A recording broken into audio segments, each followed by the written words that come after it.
अस्सलाम वालेकुम स्टूडेंट्स। ये जी बायोलॉजी की फ़र्स्ट ईयर की जो बुक है उसमें चैप्टर नंबर 9 है, जिसमें से आपने एक टॉपिक करना है और वो है किंगडम प्लांटी।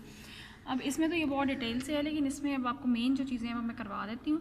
अच्छा, एक तो आपने सबसे पहले जो है ना वो इसमें करनी है कि किंगडम प्लांटी जो है उसकी डेफिनेशन। तो किंगडम प्लांटी में वो सारे ऑर्गेनिज्म आ जाते हैं, वो सारे जानदार आ जाते हैं कि जो अपनी खुराक खुद बना सकते हैं, यानी ऑटोट्रॉफ हैं। और उसके बाद ये कि वो उनके अंदर जो है वो यूकैरियोट्स हैं, यानी उनके अंदर प्रॉपर न्यूक्लियस प्रेजेंट है। देन वो मल्टी सेलर हैं, उनकी बॉडी जो है वो उसके अंदर मैनी सेल स्टेज जो है वो नज़र आती है। और उसके बाद जो है वो नॉन मोटाइल हैं, यानी एक जगह से दूसरी जगह मूव नहीं कर सकते, which develop from the which develop और ये जो है इनकी डेवलपमेंट जो होती है वो होती है फ्रॉम द एम्ब्रियोज। ठीक है। देन उसके बाद ये जो मेन आप नीचे एक डिवीजन टेबल देख रहे हैं, इसके अकॉर्डिंगली हम प्लांट जो है हमारे पास किंगडम, उसको दो ग्रुप्स में डिवाइड कर देते हैं। एक जो है वो है डिवीजन ब्रायोफाइटा, और दूसरी जो डिवीजन है that is called as the ट्रैक्योफाइटा।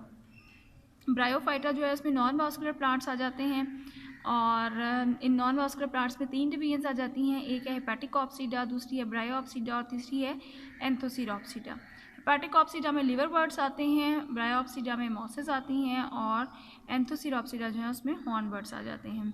उसके बाद जो दूसरी डिवीजन है दैट इज़ कॉल्ड ट्रैक्योफाइटा या वास्कुलर प्लांट्स। वास्कुलर प्लांट्स के अंदर साइलोप्सिडा है, लाइकोप्सिडा है, स्फीनोप्सिडा है, टीरोप्सिडा है, और स्टीरोप्सिडा जो है इसमें फर्दर फिर 3 क्लासेस आ जाती हैं, फिलीसाइनाई एंड जिम्नोस्पर्मी एंड एंजियोस्पर्मी। अब आपने जो चीज़ ज़रा डिटेल में थोड़ी सी करनी है आज हमने डिस्कस, वो है हमारे पास डिवीजन ब्रायोफाइटा। अब ब्रायोफाइटा में ये आपको प्लांट्स नज़र आ रहे हैं कि इस तरह बहुत पूरा आपको जो जंगल का फर्श है वो नज़र आ रहा है कि वो सारा कवर हुआ हुआ है उससे।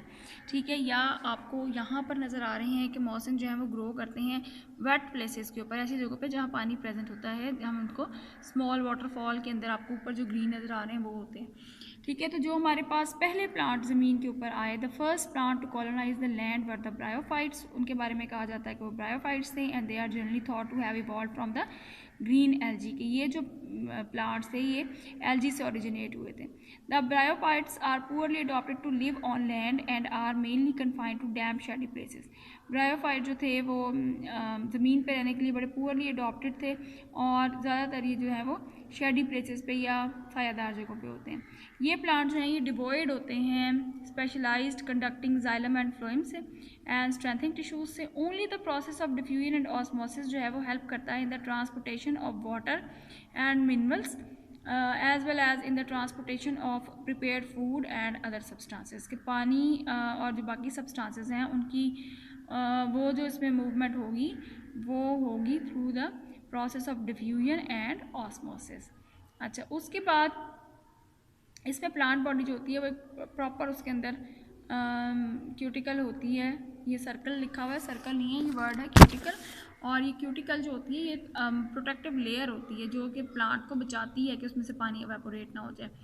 ठीक है। और लेकिन ये बहुत पतली होती है। द वाटर जो है वो एब्जॉर्ब्ड होता है by the general surface of the plant. Bryophyte जो होते हैं they are said to be the amphibians of the plant world because they can not live away from the water. इनको amphibians of the plant kingdom कहते हैं। अब amphibians हम उन जानवरों को कहते हैं जो खुश्की और पानी दोनों पे रह सकते हैं। ठीक है ना। और ये पानी से दूर नहीं रह सकते। They need water for the reproduction. इनका जो लाइफ साइकिल है वो पानी के बगैर पूरा नहीं हो सकता। देन ब्रायोफाइट जो होते हैं वो नॉन वास्कुलर प्लांट्स होते हैं। नॉन वास्कुलर प्लांट होने का मतलब ये है कि इनके अंदर जाइलम और फ्लोएम जिनके थ्रू वाटर और फूड कंडक्ट होती है वो प्रेजेंट नहीं है। अच्छा, these plants show a regular alternation of heteromorphic, यानी मॉर्फोलॉजिकली डिफरेंट जनरेशन ये शो करते हैं। They have a dominant independent free living gametophyte, and this may be thalloid as in many liverworts, or is differentiated into structure resembling to stem, leaves and absorbing and anchoring organs, rhizoids as in mosses and some liverworts। ठीक है। उसके अंदर हमें ये structure नज़र आता है। The gametophyte produce a sporophyte, gametophyte generation जो है वो स्पोरोफाइट प्रोड्यूस कर देती है, which is a less conspicuous generation, partially और टोटली डिपेंडेंट होती है upon the gametophyte for its nutrition. The sporophyte generally consist of foot, seta and capsule। अच्छा, अब इसमें 2 जनरेशन हमें नज़र आती हैं। उसमें आप अगर देखें तो ये जो टेबल है ये ज़्यादा अच्छा रिप्रेजेंट करता है कि प्लांट बॉडी जो होती है उसमें वो गेमिटोफाइट होती है। गेमिटोफाइट में आर्चिगोनिया है, देन एंथ्रीडिया है, फिर एग प्रोड्यूस होगा, स्पर्म होंगे और जाइगोट बन जाएगा। और ये जाइगोट जो है वो मियोसिस करेगा and as a result of that mitosis sporophyte produce होगी and as a result sporophyte बनेगा एंड देन स्पोरोफाइट के अंदर मियोसिस होगी और स्पोर्स बन जाएंगे और ये लाइफ साइकिल कंप्लीट हो जाएगा। ठीक है, फिर इसके अंदर जो हम इसका स्ट्रक्चर देखते हैं वो ये है। ये हमारे पास मेल गेमिटोफाइट है, ये फीमेल गेमिटोफाइट है। ठीक है, अब मेल गेमिटोफाइट जो है उसके अंदर आपको नज़र आ रहा है ये स्ट्रक्चर है, that is we have called antheridium. और ये फीमेल है जिसके अंदर एग बनते हैं। एंथ्रीडियम जो है वो उसका मेल मेंबर है, ये स्पर्म बनते हैं, इनके अंदर नंबर ऑफ क्रोमोसोम हाफ होता है और वो यहाँ पर मूव करता है, एग को फर्टिलाइज कर देता है, जाइगोट बन जाता है 2n और डेवलपिंग स्पोरोफाइट बनता है इन आर्चिगोनिया में और उसके बाद ये स्पोरोफाइट की प्लांट बॉडी है। अब स्पोरोफाइट जो है उसमें आपको नज़र आ रहा है कि ये स्ट्रक्चर है। ठीक है, ये पेरेंट गेमिटोफाइट है, देन उसके बाद ये सीटा है, देन उसके बाद ये कैप्सूल है। कैप्सूल के ऊपर वाली जो कैप होती है उसको हम कहते हैं कैलेप्ट्रा। उसके अंदर जो है वो स्पोर प्रोड्यूसिंग स्ट्रक्चर होता है जिसको हम कहते हैं स्पोरेंजियम। स्पोरेंजियम के अंदर स्पोर प्रोड्यूस होते हैं और ये स्पोर्स जो होते हैं ये फिर इस तरह एकदम से गेमिटोफाइट में कन्वर्ट नहीं होते, बल्कि ये पहले इस तरह के जो है स्ट्रक्चर बनाते हैं और इस स्ट्रक्चर को हम क्या नाम देते हैं, that is called as the protonema. और ये प्रोटोनीमा जो है वो फिर दोबारा से गेमिटोफाइट जनरेशन बना देता है।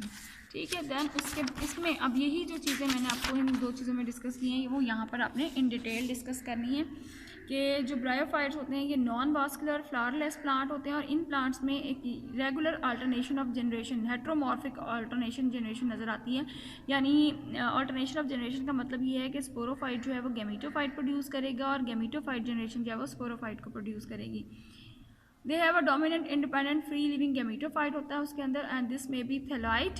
थैलस का मतलब होता है ऐसा स्ट्रक्चर जिसके अंदर कोई रूट स्टेम वगैरह नज़र नहीं आ रही होती। ठीक है, तो thalloid as in many liverworts और is differentiated into the structure resembling to stem leaves and absorbing and anchoring organs rhizoids as in mosses and some liverworts. The gametophyte produces a sporophyte which is a less conspicuous generation partially or totally dependent upon the gametophyte for its nutrition. The sporophyte generally consists of foot, seta and capsule. अच्छा, उसके बाद जो sporophyte generation होती है वो diploid होती है which produces in sporangia. One kind of applied spores produce होते हैं, इसको हम होमोस्पोरस कंडीशन कहते हैं और प्रोसेस जिससे प्रोड्यूस होते हैं उसको हम मियोसिस कहते हैं। Spores germinate and give rise to the gametophyte which is also haploid. Multicellular male and female sex organ which are called antheridia and archigonia respectively are born on the gametophyte either on the same or the different plants. These sex organs are multicellular and protected by a sterile covering of cell. Gametes are produced by mitosis. Male gametes produced within the antheridium are called antherozoites. And antherozoids are motile and always produce in large number. Female gametes formed within the archigonia and are termed as egg और a single egg जो है वो formed होता है हमारे पास in each archigonium chemotactical. अच्छा, fertilization take place in the water. Antherozoids होते हैं वो attract होते हैं towards the archigonia chemotactically, यानी chemicals ऐसे release होते हैं जो उसको attract करते हैं. Single antherozoid fuse करता है with an egg, thus accomplishing fertilization which results in the formation of the diploid zygote. The zygote is retained within the female sex organ archigonium for some time. After a resting period, the zygote develops through mitotic divisions into the diploid embryo and the embryo ultimately develops into a sporophyte which is also diploid. The entire development of the sporophyte thus takes place within the gametophyte plant body. Even when the sporophyte is fully developed, it remains attached to the gametophyte for the nourishment and protection because it does not contain chloroplast and is unable to perform the photosynthesis. कि जब सारा process हो भी जाता है तो भी sporophyte जो होता है वो गेमिटोफाइट के ऊपर ही अटैच रहता है। उसकी रीज़न ये है कि वो अपना फूड खुद नहीं बना सकता क्योंकि उसके अंदर फोटोसिंथेसिस नहीं होती और क्लोरोफिल नहीं बनती। इसको हम कहते हैं alternation of generation in the life cycle of the bryophytes. जैसे मल्टी सेलर हैप्लॉइड गेमेटोफाइट होती है और जो अल्टरनेट करती है with the multi cellular diploid sporophyte and it is a very important phenomena which provides continuous genetic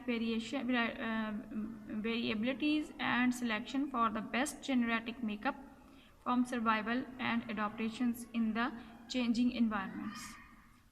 इन सारी चीज़ों को, करेक्टर्स को देखते हुए अगर हम इसको डिफाइन करें तो हम कहते हैं कि वास्कुलर सिस्टम एब्सेंट होता है, गेमीटोफाइट डोमिनेंट होता है, स्पोरोफाइट अटैच होता है to the gametophyte and that condition is known as the homosporous condition.